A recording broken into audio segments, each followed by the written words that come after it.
हाय दोस्तों, मेरे channel blessed mom squad में एक बार फिर से आपका स्वागत है। दोस्तों, आज मैं बात करूंगी कि हॉस्पिटल बैग में आपको क्या क्या रखना चाहिए अपने और बेबी के लिए। तो अगर वीडियो आपको पसंद आए तो वीडियो को लाइक करिए, आगे शेयर करिए और चैनल को ज़रूर सब्सक्राइब करिए। तो दोस्तों, हॉस्पिटल बैग पैक करने से पहले 3 चीज़ें हैं जिनके बारे में आपको पता होना चाहिए। पहली चीज़ है आपका स्टे हॉस्पिटल में कितना होगा, कितने दिन का होगा। जैसे नॉर्मल डिलीवरीज में यूजुअली 1 से 2 दिन का हॉस्पिटल में स्टे होता है। सिजेरियन में जो है 3 डेज तक का स्टे रहता है हॉस्पिटल में। तो आप एक बार डॉक्टर से इसके बारे में ज़रूर बात करें, क्योंकि कई बार क्या होता है, ऐसा हो सकता है कि कुछ कॉम्प्लिकेशंस हों ऑलरेडी, तो आपके डॉक्टर आपको कहें कि आप 5 डेज का स्टे आपका होगा। तो वो एक बार अपने डॉक्टर से डिस्कस कर लीजिए। वैसे ऑन एन एवरेज जो है 3 दिन का स्टे हम मान के चलते हैं, ठीक है। उसके बाद दूसरी चीज़ है कि आपको जो है हॉस्पिटल में पूछना है कि वो आपको क्या क्या चीज़ें प्रोवाइड करेंगे, क्योंकि आजकल बहुत सारी चीज़ें होती हैं जो हॉस्पिटल ही आपको प्रोवाइड कर देता है और आपके पैकेज में इंक्लूडेड होती हैं। तो आप हॉस्पिटल से वो लिस्ट ज़रूर लीजिए। मैं तो आपको इस वीडियो में सारी चीज़ें बताऊंगी जो आपके पास होनी चाहिए, लेकिन आप क्या कर सकते हैं, जो जो हॉस्पिटल प्रोवाइड कर रहे हैं उसमें आप जो है टिक कर सकते हैं कि ये आपके पास ऑलरेडी है। तो ये लिस्ट आपके पास होनी चाहिए। तीसरी चीज़ है कि आपको पता होना चाहिए कि आप हॉस्पिटल बैग पैक कब करोगे, सही टाइम क्या है। तो सही टाइम दोस्तों आपको पैक कर लेना चाहिए 7 मंथ जो है उसके एंडिंग तक, या 8th मंथ का जो स्टार्टिंग है मैक्सिमम इस टाइम तक आपका हॉस्पिटल बैग जो है वो रेडी होना चाहिए, क्योंकि 9th मंथ में डिलीवरी हो सकती है कभी भी, और एंड के दिनों में जो है आप बिल्कुल भागा दौड़ी नहीं चाहोगे। कई बार ऐसा भी होता है कि आपको शायद कोई चीज़ बाद में याद आए, तो आपके पास थोड़ा टाइम होना चाहिए कि वो चीज़ें जो है आप हॉस्पिटल बैग में रख पाएँ। तो बेस्ट टाइम 7th मंथ तक हो जाना चाहिए, नहीं तो 8th मंथ के स्टार्टिंग तक तो आपका पॉजिटिवली पैक हो ही जाना चाहिए। इन केस अगर आपकी प्रेगनेंसी में कुछ कॉम्प्लिकेशन है या प्री टर्म लेबर के चांसेस हैं, तो ऐसे केस में जो है आप 6th मंथ तक अपना बैग पैक करके रख सकते हैं, क्योंकि प्री टर्म जो है वो 7th मंथ में भी कई बार हो जाते हैं बेबीज़। तो इस केस में जो है आप 6th मंथ तक जो है अपना हॉस्पिटल बैग पैक करके रख सकते हैं। तो दोस्तों, अब बात करते हैं कि आपको पहले एज अ मदर अपने लिए क्या क्या चीज़ें हॉस्पिटल बैग में रखनी है।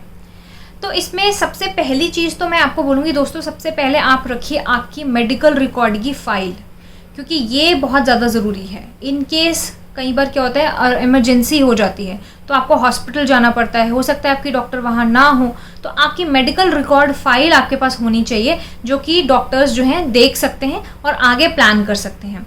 तो आप 7th मंथ से ही अपनी मेडिकल रिकॉर्ड फाइल उस बैग में रखिए। अगर आप डॉक्टर के पास जा भी रहे हैं तो वहाँ से निकालिए और वहाँ पे फिर आप वो वापस रख दीजिए। इसके अलावा आप ध्यान दें कि आप जो है अपना ID कार्ड भी ज़रूर रखें बैग में, 1-2 कॉपीज़ उसकी साथ में रख सकते हैं। और इंश्योरेंस के पेपर्स, अगर आपने इस चीज़ की इंश्योरेंस करवाई है तो वो सब चीज़ें जो हैं आप अपने पास ज़रूर रखिए। इसके बाद आते हैं वो कंफर्टेबल क्लोथ्स जो कि आप अपने हॉस्पिटल के स्टे के दौरान पहन सकते हैं, जैसे गाउन्स वगैरह हो गए। तो दोस्तों, वैसे तो हॉस्पिटल प्रोवाइड करते हैं वहाँ पर गाउन्स पहनने के लिए, लेकिन जस्ट इन केस अगर आपको लग रहा है आपको वो नहीं पहनने हैं या आप कंफर्टेबल नहीं हो उसमें, आप अपने कपड़े वहाँ पर पहनने के लिए रखना चाहते हैं तो आप रख सकते हैं। लेकिन आप ये ध्यान दें कि आप जो भी रख रहे हैं वो फ्रंट ओपनिंग होना चाहिए, ताकि फीडिंग में आपको प्रॉब्लम ना आए। मैंने तो पर्सनली, मैं अपना बताऊं तो मैंने हॉस्पिटल गाउन्स ही यूज़ करे थे और मुझे कोई प्रॉब्लम नहीं हुई थी, कंफर्टेबल थे, खुले थे। और जैसे सिजेरियन केसेस में स्पेशली चेकअप के लिए आते हैं तो वो इजीली चेक भी कर सकते हैं, क्योंकि हॉस्पिटल गाउन्स जो होते हैं वो उसी हिसाब से बने होते हैं कि वो चेकअप में भी जो है आपको प्रॉब्लम नहीं आएगी। उसके बाद आपको अपने लिए ड्रेस रखनी है, जो कि जब आपके हॉस्पिटल में छुट्टी हो जाएगी तो आप पहनकर वापस आएंगे। तो एक होम कमिंग ड्रेस जो है वो आप अपने लिए बैग में ज़रूर रखें।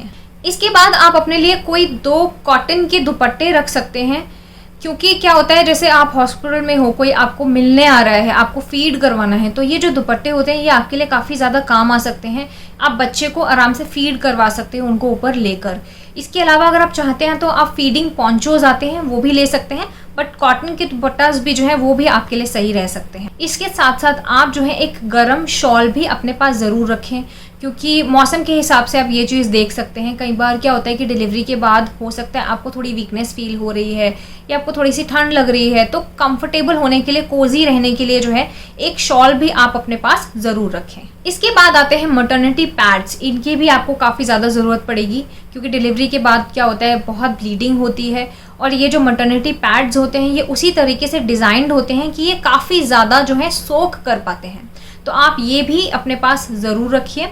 मैटरनिटी पैड्स के साथ साथ आप कुछ ऐसे कंफर्टेबल अंडर गारमेंट्स भी रखिए अपने साथ, जैसे पैंटीज़ रख लीजिए। कुछ रफ़ पैंटीज़ आप रख सकते हैं, कॉटन की जो यूज्ड पैंटीज़ होती हैं, क्योंकि वो सॉफ्ट होती हैं तो आपको प्रॉब्लम नहीं करेंगी। और क्योंकि ब्लीडिंग हो रही होती है तो वो पैंटीज़ जो हैं आप फिर बाद में फेंक सकते हैं, तो ऐसी रफ़ पैंटीज़ आप अपने साथ कॉटन की अपने पास रख सकते हैं। या फिर आजकल डिस्पोजेबल पैंटीज़ भी आती हैं, तो आप वो भी खरीद सकते हैं अपने लिए। इसके साथ साथ आप नर्सिंग ब्रा भी अपने पास ज़रूर रखिए। नर्सिंग ब्रा इसलिए क्योंकि आप फीड करवाएंगे, तो ऐसे में नर्सिंग ब्रास जो हैं वो आपके लिए काफ़ी ज़्यादा हेल्पफुल रह सकती हैं और आपको सपोर्ट की भी ज़रूरत रहेगी, तो ऐसे में जो है नर्सिंग ब्रा आपके काम आएंगी। इसके बाद बात करते हैं टॉयलेटरीज़ की। तो इसमें आप अपना ब्रश रखिए, टूथपेस्ट रखिए अपने पास, कोम रखें और एक छोटा सोप भी रख सकते हैं। टावल अपने पास ज़रूर रखिए। इसके अलावा मॉइस्चराइजिंग लोशन आप अपने पास रखिए, क्योंकि अगर आप जैसे स्किन ड्राई हो रही है तो आप जो है लोशन लगा सकते हैं। और लिप बाम भी जो है आप अपने पास रखें, जैसे कि अगर आपके लिप्स वगैरह ड्राई हो रहे हैं तो ये सब चीज़ें आपके पास हों। और कुछ क्लिप्स रखें, रबर बैंड्स रखें, क्योंकि आपको अपने बाल जो है टाई करके रखने होंगे, तो ये सब चीज़ें आपके काम आएंगी। तो ये सब चीज़ें भी जो हैं आप अपने पास सारी एक बैग बना लीजिए, उसमें ये सब चीज़ें डाल लीजिए। इसके बाद आप 1-2 पेयर सॉक्स की अपने पास रखें और एक स्कार्फ भी ज़रूर रखें। मौसम के हिसाब से रख सकते हैं, जैसे गर्मियां हैं अगर तो आप एक कॉटन का स्कार्फ रख लीजिए, और सर्दियों में तो आप वुलन कैप भी रख सकते हैं। क्योंकि जैसे गर्मियों में भी सपोज आपकी डिलीवरी हो रही है तो कई बार, जैसे कि मैंने बोला, वीकनेस होती है, कई बार हो सकता है आपको हल्की सी जो है ठंडक महसूस हो रही है, तो आप सॉक्स और स्कार्फ जो है अपने पास रखिए। इसके बाद आप अपने लिए एक कंफर्टेबल पेयर ऑफ स्लीपर्स ज़रूर रखिए, क्योंकि चलने फिरने में क्या है, आपको एक कंफर्टेबल चप्पल चाहिए, तो वो आप अपने पास रखें। और सैनिटाइज़र ज़रूर रखिए अपने पास। वैसे भी सैनिटाइज़र जो है जब न्यूबॉर्न होते हैं तो साथ में होना चाहिए, लेकिन आजकल तो वो बहुत ज़्यादा ज़रूरी हो गया है कोविड की वजह से, तो ये चीज़ आप ज़रूर रखिए अपने पास। इसके अलावा दोस्तों आप फीडिंग पिलो या कोई कंफर्टेबल कुशन भी अपने पास रख सकते हैं। अगर आपके पास स्पेस है तो ये भी आप लेके जा सकते हैं वहाँ पर, जिससे कि क्या होगा, फीडिंग में आपको थोड़ी इजी हो जाएगा। या कोई कुशन भी रख सकते हैं जिससे आपको कंफर्ट फील होता हो, तो ये भी जो है आप अपने पास रख सकते हैं। इसके अलावा दोस्तों कुछ ऑप्शनल चीज़ें हैं मदर्स के लिए, जैसे कि आप निपल क्रीम रख सकते हैं, क्योंकि हो सकता है आपको स्टार्टिंग में थोड़ी सोरनेस हो ब्रेस्ट फीड करवाते वक्त, तो उसके लिए।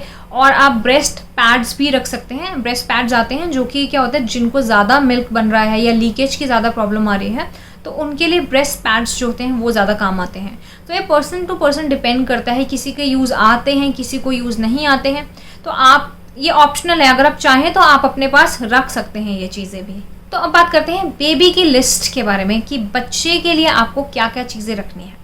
तो सबसे पहले तो आप जो है डाइपर्स रखिए बच्चे के लिए, या नैपीज़। अगर आप क्लॉथ नैपी सोच रहे हैं कि आप बच्चों को पहनाएंगे, तो डाइपर्स या नैपी कुछ भी जो आप सोच रहे हैं वो आप रखिए। अगर आप जो है कपड़े की नैपी सोच रहे हैं बच्चे को पहनाने के लिए, तो ड्राई शीट आपको ज़रूर रखनी ही चाहिए। डाइपर अगर आप पहना रहे हैं तो आप ऑप्शनल भी रख सकते हैं, क्योंकि डाइपर में चांसेस कम होंगे कि बच्चा जो है शीट पर जो है वो पी कर दे। लेकिन नैपी वाले जो हैं, जिनको कॉटन की नैपी पहनानी है, तो वो ड्राई शीट अपने साथ ज़रूर रखें, जिसमें यूरिन जो होगा सारा सोक हो जाएगा। इसके अलावा आप कुछ कॉटन की छोटी छोटी शीट्स रख सकते हैं। बच्चा जहाँ पर भी आप बच्चे को लेटाएंगे, आप नीचे बिछाने के लिए ऐसी शीट्स जो हैं आप बच्चे के लिए रख सकते हैं। इसके बाद आप बच्चे के लिए वाइप्स ज़रूर रखिए, क्योंकि बच्चे को क्लीन करने के लिए ये आपके काफ़ी ज़्यादा काम आएंगी।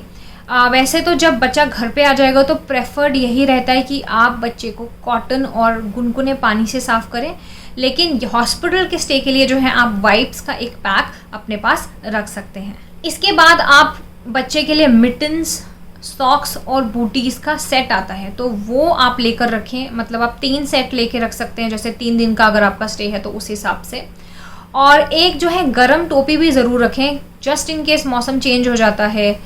ठंड में तो आप ठंड के हिसाब से ही रखोगे, लेकिन अगर आप गर्मियों में या बारिशों में जैसे हैं, तो एक गर्म टोपी ज़रूर रखें कि इमरजेंसी के लिए आपके पास होनी चाहिए। इसके अलावा आप बच्चे के कपड़े रखेंगे, जैसे कि आप कुछ सेट्स रख सकते हैं, पजामा रख लीजिए, ऊपर के जो टॉप होते हैं वो रख लीजिए, या अगर आप वंजी पहनाने का सोच रहे हैं तो 6-7 सेट बच्चे के होने चाहिए। और इसके अलावा आप बच्चे को अंदर पहनाने की जो शमीज़ होती है, जो वेस्ट होती है, वो भी आप रखें ताकि बच्चे की जो चेस्ट है वो कवर्ड रहे।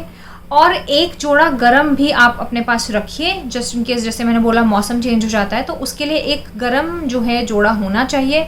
और विंटर्स में तो आप विंटर के हिसाब से ही कपड़े रखेंगे। और दोस्तों जो भी आप कपड़े लेंगे बच्चे के लिए, ये आप ध्यान दें कि आप ये अच्छे से पहले वॉश करके रखें, उसके बाद ही आप बच्चे को पहनाएं। तो ये सब जो है तैयारियां आप पहले ही करके रखिए। इसके बाद आप बच्चे के लिए छोटे से कॉटन के हैंकीज रखिए अपने पास, या वॉश क्लॉथ्स आते हैं, सॉफ्ट से होते हैं बड़े, ये रखिए। और टॉवल रखिए सॉफ्ट सा बच्चे के लिए, क्योंकि बच्चे क्या होते हैं स्पिट अप्स भी काफ़ी करते हैं, तो ये बच्चे को पोंछने के लिए काफ़ी ज़्यादा आपके काम आएंगे। तो टॉवल, हैंकीज़ वगैरह ये सब आप जो है सेट बना के अपने लिए रख दीजिए। इसके बाद आप बच्चे के लिए कम से कम 2 स्वेडल्स रख सकते हैं, जिसमें आप बच्चे को लपेटते हैं। तो मलमल के कपड़े के जो हैं स्वेडल्स जो बिल्कुल सॉफ्ट होते हैं वो आप रखिए अपने पास। इसके अलावा आप एक गरम कंबल भी ज़रूर रखें बच्चे के लिए। और बच्चे के लिए आप कैरी बैग भी रख सकते हैं, क्योंकि बैग्स भी आते हैं, स्लीपिंग बैग्स होते हैं बच्चे के। तो जैसे अगर आपको घर लेके जाना है बच्चे को, तो स्लीपिंग बैग में आप बेबी को लेके जा सकते हैं। तो ये स्लीपिंग बैग जो है ये ऑप्शनल है, आप चाहें तो आप ले सकते हैं, आप वरना अवॉइड भी कर सकते हैं। लेकिन स्वेडल और जो एक ब्लैंकेट है ये तो आप अपने पास रखिए। इसके बाद आते हैं बच्चे की होम कमिंग ड्रेस, यानी कि जब आप बच्चे को घर पर लेकर आएंगे, तो अगर आप कुछ स्पेशल सा बच्चे को पहनाना चाहते हैं तो वो ड्रेस भी जो है आप रखना ना भूलिए। और इसके अलावा आप बेबी रैश क्रीम भी अपने पास ज़रूर रखिए। दोस्तों ये जो सारे प्रोडक्ट्स जो मैंने यूज़ करे थे अपने हॉस्पिटल बैग बनाने के लिए, या जो भी मेरे को अच्छे लगते हैं, वो सब लिंक्स जो हैं वो मैं आपको डिस्क्रिप्शन बॉक्स में दे दूँगी, तो आप चाहें तो आप वहाँ से भी देख सकते हैं। और एक और चीज़ मैं आपको बताना चाहूँगी दोस्तों, बेबी के जो टॉयलेटरीज़ हैं, जैसे कि शैम्पू या सोप, पाउडर, ऑयल, ये सब चीज़ें जो हैं वो मेरे हिसाब से आपको हॉस्पिटल बैग में रखने की ज़रूरत नहीं है। तो दोस्तों यहाँ पे जो लिस्ट है बेबी की और मदर की वो कंप्लीट होती है। इसके अलावा जो भी अगर जैसे आपके हस्बैंड या मदर या कोई भी फैमिली में जो आपके साथ वहाँ पर स्टे करने वाला है, उनके लिए भी जो है आप बैग ज़रूर प्रिपेयर करके रखें, क्योंकि उनको भी कुछ कुछ चीज़ें चाहिए, उनके कपड़े वगैरह वो सब भी जो है, तो एक उनका बैग भी जो है साथ में आप बना के रखिए। तो ये थी सारी जानकारी हॉस्पिटल बैग के बारे में। तो मैं उम्मीद करती हूँ कि आपको ये वीडियो हेल्पफुल लगी होगी। तो वीडियो को लाइक, शेयर और चैनल को सब्सक्राइब करना ना भूलिएगा। Thank you so much for watching blessed mom squad. Good bye, take care and stay safe.